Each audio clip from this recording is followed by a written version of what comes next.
Hello student, आज हम इतिहास यानी हिस्ट्री में पढ़ेंगे।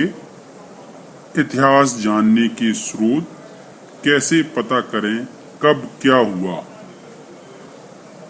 बच्चों, अगर आपको कई साल पुरानी बात पता करनी हो तो कैसे पता करते हैं?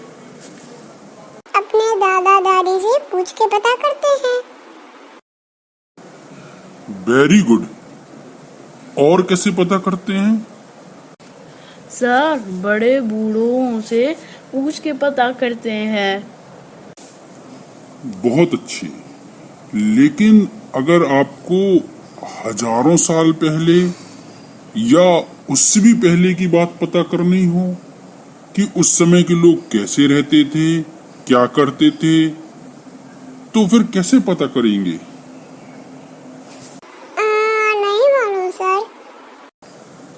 हजारों वर्ष पहले के लोगों के बारे में जानना है तो हम इतिहास का अध्ययन करते हैं।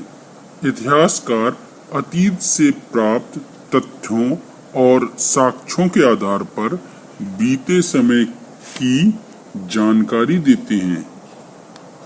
सर, कैसे पता लगाते हैं इतिहासकार? अतीत में एक ऐसा भी युग था जब लोग लिखना पढ़ना नहीं जानते थे।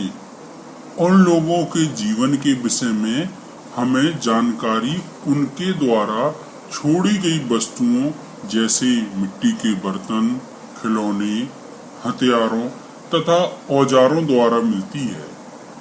प्रायः इन वस्तुओं को पुरातत्ववेत्ता जमीन के अंदर से खोदकर प्राप्त करते हैं। ये वस्तुएं ऐतिहासिक जानकारी के लिए अत्यंत महत्वपूर्ण होती हैं। आरोही बेटा, इधर आओ। क्या तुम्हें पता है, उपलब्ध सामग्री के आधार पर इतिहासकारों ने अतीत को 3 भागों में बांटा है।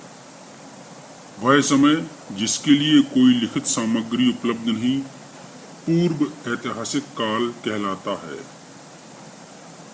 और वह समय जिससे संबंधित लिखित सामग्री या साक्ष्य प्राप्त तो हैं, किंतु उसे पढ़ा नहीं जा सकता, उसे आद्य ऐतिहासिक काल कहते हैं। इसी प्रकार जिस काल के विषय में लिखित सामग्री से जानकारी मिलती है एवं उसे पढ़ा जा सकता है, उस काल को ऐतिहासिक काल कहते हैं। जी सर। मानव ने जब लिखना शुरू किया तब उसे कागज का ज्ञान नहीं था। वह अपने लेखों को ताड़पत्रों, भोजपत्रों और तामपत्रों पर लिखता था। कभी कभी लेख बड़ी शिलाओं, स्तंभों, पत्थरों की दीवारों, मिट्टी या पत्थर के छोटे छोटे टुकड़ों पर भी लिखे जाते थे।